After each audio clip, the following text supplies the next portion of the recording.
La prochaine étape du joueur est donc de retrouver un coffre en utilisant le poème qui a été donné par Bertrand.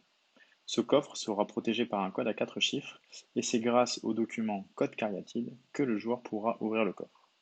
Donc avant de créer le point où on va géolocaliser le coffre, on va commencer par le créer, ce qui nous permettra de voir comment créer un document protégé par un code. Donc je crée un document comme j'ai l'habitude de faire. Cette fois je vais l'appeler coffre, tout simplement. Je vais lui donner, on va commencer par le nom, je vais donner un nom, coffre. Information additionnelle, un coffre en bois. Vous allez voir que c'est un joli coffre en bois. Origine, vous l'avez trouvé par terre. Car en réalité, bien sûr, je vais trouver ce coffre au pied des cariatides. Pour paramétrer le système de verrou, on va utiliser quelque chose que l'on n'a pas encore fait, c'est le système de verrou en bas. Les indices, tout fonctionne de la même manière. On a une simple particularité avec le verrou. Donc pour le moment, vous avez vu, je n'ai pas rajouté d'image pour la simple et bonne raison que je vais d'abord regarder le système de verrou et vous allez comprendre pourquoi. Donc j'ai appuyé sur ajouter un verrou. Vous voyez qu'on retrouve un petit peu la même composante que pour les images. On va retrouver ici une image et on va retrouver un paramétrage du verrou. Mais je peux surtout en rajouter plusieurs. Et ça c'est intéressant, c'est que ça me permettra de créer un système avec par exemple plusieurs codes de verrouillage. Je pourrais imaginer 4 fois un code à 4 chiffres, 4 fois un code à un chiffre si je veux en fait avoir un système où je veux valider un par un. Donc tout ça on pourra le revoir un petit peu à la fin. On va commencer par vraiment se concentrer sur ce qu'on veut faire dans le cadre de cette mission. Donc ici le code de déverrouillage sera 1885. Donc je viens d'ajouter mon code, mon verrou sur le document. Donc je choisis le type de saisie. Nombre, ça me permettra du coup de contraindre les saisies du joueur à un nombre. Lettre majuscule, ça contraint les saisies à des lettres uniquement et donc pas de nombre. Texte majuscule, c'est un mélange des deux. Ici, je vais prendre nombre. Nombre de caractères. Nombre de caractères, dans 1885, j'en ai 4. Et ici, j'écris la solution, 1885. Donc de cette manière, j'ai configuré le système de verrouillage. Maintenant, on va regarder les paramétrages des images, car c'est vraiment intéressant de voir tout ce que l'on peut faire avec le système de l'Atlantis Studio. L'image que l'on va trouver ici par défaut sera l'image qui va être affichée dans le cas où le coffre est ouvert. Donc, moi, ce que je vais faire ici, c'est que je vais mettre une image en défaut, car il n'y a pas de texte, et je vais prendre l'image ouverte. Hop. J'enregistre, comme ça envoie l'image. Quand on va configurer le verrou, on va maintenant ajouter une image, ici, pour le cas où le coffre est verrouillé, ou le cas où le code n'a pas encore été trouvé. Donc là, je vais mettre un coffre fermé. De cette manière, ce qui se passera pour le joueur, c'est que quand il entrera 1885 et qu'il validera, en fond, le joueur aura le coffre verrouillé, donc fermé. Il y aura une transition en fondu vers une image du coffre ouvert. J'enregistre.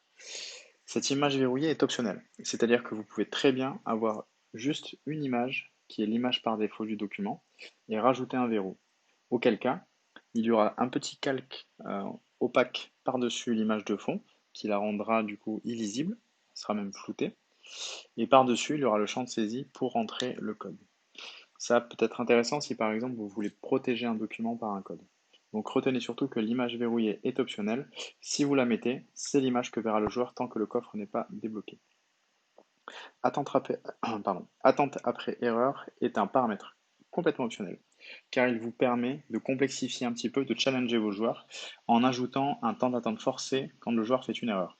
Si par exemple ici le joueur entre 1500 par exemple, alors dans ce cas-là, là en l'occurrence il ne sera pas bloqué, il pourra recommencer de suite. Donc il pourra essayer 1501, 1502, 1503.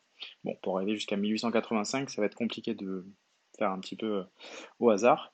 Sauf que, étant donné qu'il a un document, qui est le document code cariatide qu'il a récupéré, il sait que ce sera un code qui sera composé de 1, 8, 8, 5. Les compositions possibles sont quand même assez larges, donc la probabilité qu'il essaye au hasard sont minimes. Mais malgré tout, si on veut s'assurer que le joueur ne fasse pas n'importe quoi, on peut ici mettre un timer, par exemple de... alors là, il faudrait faire la conversion de millisecondes en minutes, mais imaginons je veux mettre 60 000 millisecondes, ce qui me fera du coup une minute. Ce qui va se passer à ce moment-là, c'est que le joueur, s'il tente quelque chose et qu'il se trompe, s'il entre par exemple 1588, alors il sera bloqué, il ne pourra pas saisir de code pendant 1 minute. Il devra attendre au bout de 5 minutes. C'est un système très connu qui est appliqué dans les escape games très souvent pour pénaliser les joueurs qui font une erreur. Et ça rajoute un petit peu de piquant et ça oblige un petit peu à être sûr de ce que l'on saisit. Donc là, en l'occurrence, on ne va pas le mettre car c'est un scénario facile et que l'on veut plutôt familial et ludique sans avoir vraiment de vrais problèmes comme ça. Euh, donc de cette manière, j'ai configuré mon coffre. Le joueur donc aura cet élément dans son inventaire. Il pourra accéder au coffre, mais il ne pourra pas accéder au contenu tant que celui-ci n'aura pas été débloqué. Il reste deux choses à voir. En particulier, c'est comment faire maintenant pour déclencher quelque chose au moment où le joueur valide le code du coffre. Donc pour ça, on va regarder ce qui va se passer. Donc là, on va se projeter le moment où le joueur va trouver la solution et je vais vouloir ajouter une anecdote. Mon idée ici est de dire, quand le joueur entre 1885, je veux qu'après que le coffre se soit ouvert, donc après l'animation de transition et que le joueur voit le coffre ouvert, je veux lui mettre une anecdote. Donc je vais mettre une anecdote sur les cariatides. Cariatides, je vais y arriver. Tant pis, c'est pas grave. Hop, sur les cariatides, et je vais mettre magnifique statue de 1885. Admettons que ce soit une anecdote qui ait du sens, qui soit très intéressante. Et donc là, ce que je veux, surtout, c'est que à partir du moment où le joueur répond correctement et ouvre le coffre, je veux afficher cette anecdote. Donc, vous comprenez bien que je vais devoir créer un déclencheur. Et ici, je vais utiliser, dans le déclencheur, l'état, je vais utiliser étape franchie ou compléter. La différence entre les deux. Compléter, ça va être automatiquement l'état dans lequel va se trouver l'objet quand le joueur va réussir à résoudre tous les codes. Tous les codes, c'est vraiment une information importante. Comme je vous l'ai expliqué précédemment, vous pouvez ajouter plusieurs verrous.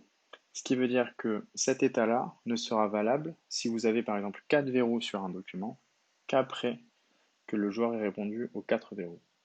Et vous comprenez donc que si je décide de diviser par exemple mon code 1885 en 4 codes de un chiffre qui serait 1, 8, 8, 5, je vais avoir la capacité de déclencher par exemple une anecdote pour chacun des chiffres. Et ça peut avoir du sens. Par exemple, si mon énigme se base sur compter des éléments et que chaque élément est propice à une anecdote par rapport à son nombre. Auquel cas, ça aurait du sens totalement d'afficher une anecdote à chaque résolution. C'est aussi par exemple le cas dans un scénario que l'on a développé autour du street art, où le joueur est à la recherche d'éléments visuels, et ces éléments visuels sont associés à un chiffre, et donc quand le joueur les trouve, il obtient un premier élément du code. Il peut donc l'entrer dans le mécanisme, et quand il le valide, il a une anecdote sur le street artiste qui a réalisé l'œuvre qu'il vient de trouver. Donc c'est très important de dissocier étape franchie et complétée. Compléter, c'est vraiment quand tous les codes ont été trouvés. Si on regarde étape franchie, vous verrez qu'ici, il y a un numéro. Le numéro correspond au numéro du code du verrou qui a été débloqué. Donc la particularité, c'est que le 0 correspond au premier code qui est débloqué, le 1 correspond au deuxième, etc. Si par exemple j'ajoute 4 verrous, le premier verrou qui sera déverrouillé par le joueur déclenchera l'état étape franchie 0. Si par exemple le joueur commence par déverrouiller le verrou qui est en position numéro 3, alors dans ce cas-là, l'étape franchie, le déclencheur passera, l'état de l'objet passera en étape franchie avec la valeur du déclencheur qui sera à 2.